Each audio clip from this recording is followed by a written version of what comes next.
Umesto dijaloga, mrtvački sanduk. Umesto ideje, lažna diploma, umesto plana i programa, kuvana motka. Umesto rešenja, umrlica. Umesto pogleda u budućnost, upaljene sveće za pokoj duše. Stravično. Način na koji blokaderi, bolesnici, skubidani i promašeni likovi vide svoju otadžbinu spreman je za preispitivanje konzilijuma najeminentnijih psihijatara Srbije. Naš performans je usmeren ka stranci zla. I ja vas...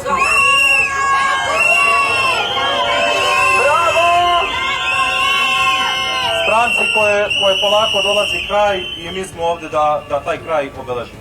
Danas stojimo pred simboličnim kovčegom, ne pravim, ali dovoljno moćnim da pošalje jasnu poruku.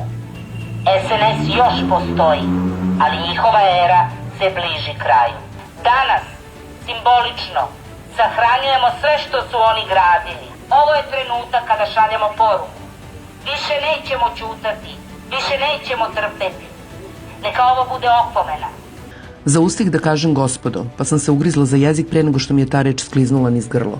Niste ništa, ni gospoda, ni ljudi, ni normalni, niti vredni da se nazovete Srbima.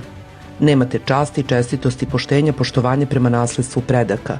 Ne znate šta je Kosovski zavet, ne poznajete ni Boga, ni istoriju, ni sopstvene pretke. Prešli ste granicu gde vas se stide i oni koji su vas rodili i od kilo mesa odgajili.